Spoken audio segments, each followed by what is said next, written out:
नमस्कार, मैं हूं शिखा शुक्ला और आप देख रहे हैं वी भारत न्यूज। आइए रुक करते हैं आज की ताजा तरीन बड़ी खबरों की ओर। चूरू जिले के सुजानगढ़ में 250 करोड़ रुपए की लागत से बनने वाले 300 बेड की क्षमता वाले सुक्षेम आरोग्य विहार मल्टी स्पेशलिटी हॉस्पिटल का आज केंद्रीय विधि और न्याय और संसदीय कार्य राज्य मंत्री अर्जुन राम मेघवाल, नगरीय विकास मंत्री झाबर सिंह खर्रा, राजेंद्र राठौड़ ने शिलान्यास किया।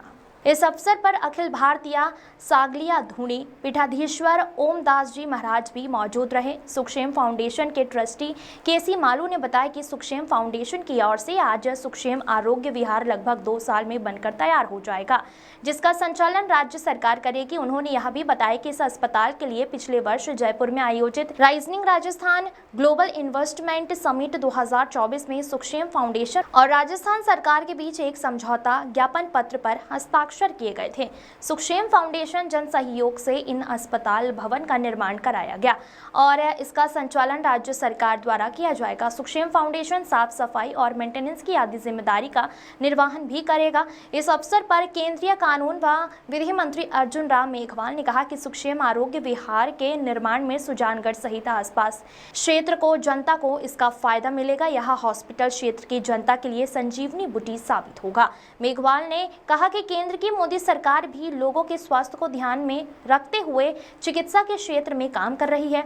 उन्होंने कहा, चूरू जिले का सबसे बड़ा अस्पताल बनने से पूरे चूरू की जनता को इसका लाभ मिलेगा। उन्होंने सुजानगढ़ में भामाशाहों की प्रशंसा करते हुए कहा कि 100 करोड़ रुपए से अधिक अब तक इस प्रोजेक्ट में जमा हो चुके हैं। यहाँ के भामाशाहों की देन है। उन्होंने कहा कि श्रेष्ठ देश के लिए श्रेष्ठ नागरिकों का होना जरूरी है। ये लोकार्पण होगा, काफी बड़ा कार्यक्रम है, क्या कहेंगे? देखिए, ये सुपर स्पेशलिटी एक हॉस्पिटल बनाने का इन्होंने निर्णय लिया है। यहाँ के जो निवासी हैं मूल रूप से सुजानगढ़ के और आसपास के, और आरोग्य मंदिर उसका उन्होंने नाम दिया है। और मुझे लगता है कि जो भी यहाँ का निवासी है कोई भी इलाज करा सकता है, इसलिए सबका कल्याण हो ये भी भाव इन्होंने इसमें रखा है। बहुत सुंदर कार्यक्रम हाथ में लिया है, धरती से जुड़ने का भी।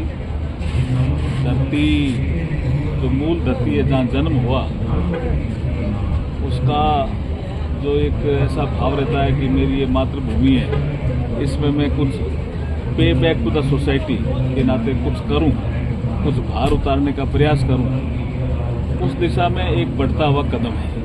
और मैं जिन्होंने भी ये बीड़ा उठाया, विशेष करके केसी मालू जी और उनकी पूरी टीम, उनको बहुत बहुत बधाई और शुभकामनाएं देता हूँ इस अवसर के। और मैं बाद में पूछना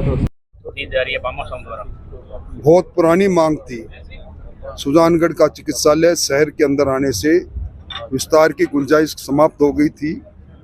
इस कालखंड के अंदर चिकित्सा क्षेत्र के अंदर केंद्र सरकार मोदी जी की योजनाएं, राजस्थान सरकार में भजनलाल जी की योजनाओं से प्रगति की है। हर जिला चिकित्सालय के अंदर सारे स्पेशलिस्ट है। सुजानगढ़ के चिकित्सालय को जिला चिकित्सालय का दर्जा मिला हुआ है, इसलिए नए भवन की आवश्यकता थी, नए उपकरण की आवश्यकता थी। मैं धन्यवाद देने आया हूं उन लोगों को, भामाशाहों को, जिन्होंने अपने पुरुषार्थ से अर्जित कमाई में से कमाई को लगाकर 250 करोड़ की लागत से एक नया आधुनिक चिकित्सालय बनाने का काम किया है। ये सुजानगढ़ को और इसके आसपास के इलाकों को बहुत बड़ी सौगात है। इससे सुजानगढ़ ही नहीं, सुजानगढ़ के 100 किलोमीटर में दायरे में रहने वाले लोगों के लिए बहुत बड़ी सुविधा मिलेगी। इसके लिए ट्रस्टियों को जितना साधुवाद दिया जाए उतना कम है। सर, भैरव सिंह जी के भतीजे के घर ईडी की रेड है, प्रताप सिंह के घर पर क्या? देखिए, वैधानिक तौर पर जो एजेंसियां हैं वो अपना काम करती है। उनके सामने कोई रिश्तेदार नहीं, कोई छोटा नहीं, कोई बड़ा नहीं। निश्चित तौर पर कोई बात रही होगी, मेरी निजी जानकारी में नहीं कि क्यों ईडी आई है, कैसी आई है, पर इस प्रकार की एजेंसियों के काम में मैं समझता हूं कि कोई राजनीतिक चश्मे से देखने की आवश्यकता नहीं। एजेंसी अपना काम करती है। सुजानगढ़ क्षेत्र में स्वास्थ्य सुविधाओं की बहुत कमी थी और हमने 5 वर्ष पहले यहाँ जो सुजानगढ़ फेस्टिवल किया था, उस वक्त हमने ये महसूस किया कि यहाँ के नागरिकों को उतनी सुविधाएं मिलनी चाहिए जितनी हम लोग बाहर रहकर भोग रहे हैं। इसी दृष्टि से बाहर रहने वाले लोगों ने संकल्प लिया कि हम केवल प्रवासी लोग ही मिलकर एक अच्छा बड़ा अस्पताल बनाएंगे। और इसका विजन जो है, हम देखते हैं कि जो पुराना अस्पताल 65 वर्ष चला है, तो हमारा अस्पताल कम से कम 100 वर्ष है और आधुनिकतम, मतलब ऐसा अस्पताल आपको जयपुर में भी कोई मिलेगा। इस तरह की सुविधाओं के लिए अस्पताल बनाएंगे। मूल बात, अब आप जब मॉडल और उसका सारा वीडियो देखेंगे तो मैं कहूँगा उससे ज़्यादा आप समझ पाएंगे। देखिए, मेरा जन्म कलकत्ता में हुआ, कर्मभूमि बेंगलोर रही, लेकिन मातृभूमि हरदम से जो है राजस्थान सुजानगढ़ बना रहा। और जब मुझे पता चला कि सुजानगढ़ की धरती के अंदर में एक मल्टी स्पेशलिटी हॉस्पिटल बनने जा रहा है, तो अपने आप मन से आवाज़ आई कि यहाँ मेरे को भी कुछ करना चाहिए।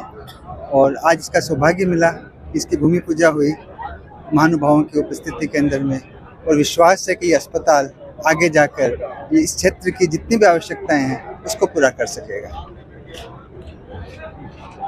ऐसे ही ताज़ा तरीन खबरों को देखने के लिए बने रहिए हमारे साथ।